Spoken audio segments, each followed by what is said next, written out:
Hi, this is Mike Cohen. I first took my dad to neurofeedback in 1995. He was struggling with severe agitation. We went to top doctors, nothing worked. Then we found neurofeedback and the effect on him was remarkable. Ever since, I've worked with neurofeedback. So when people ask, what is neurofeedback? They typically want to know how you do it, what it helps, and how it's different than other options. With neurofeedback, anyone can improve their brain. We've trained children, teenagers, and adults from age 2 to 92. For children, it's often used for ADHD, emotional and behavioral issues, learning and developmental delays, And struggles. and school. For adults, it's commonly used for anxiety, depression, obsessing, and sleep problems. Neurofeedback measures brain activity, like brain waves, and it helps you make more or less of certain brain patterns. By changing brain activity, or by changing how one area of the brain talks to another, you can improve attention, control of your emotions, and behavior.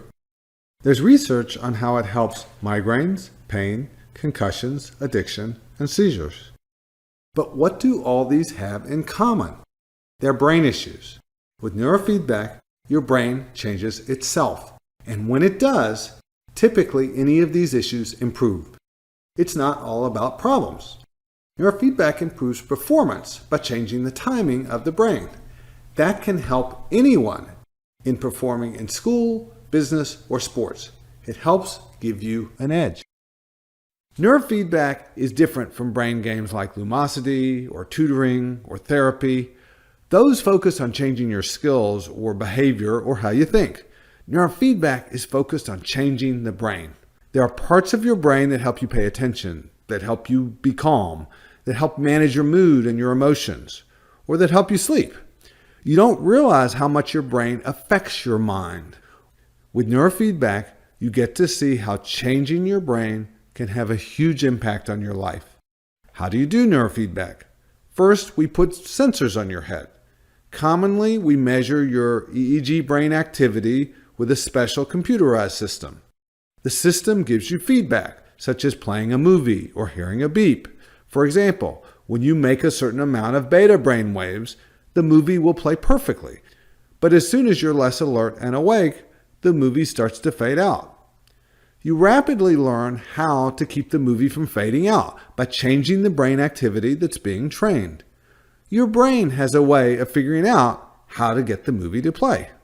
Once you learn new patterns, and that may take practice, your brain tends to remember it.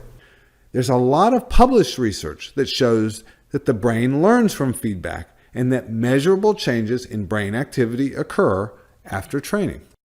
So how do you change your brain? It's just learning.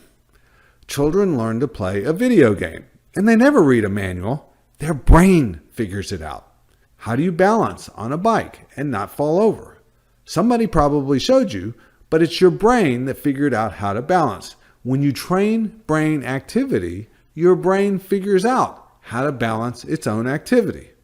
So once you train the brain, does it stick? Well, you don't forget how to ride a bike, even if you hadn't ridden in 10 years. It's the same with neurofeedback.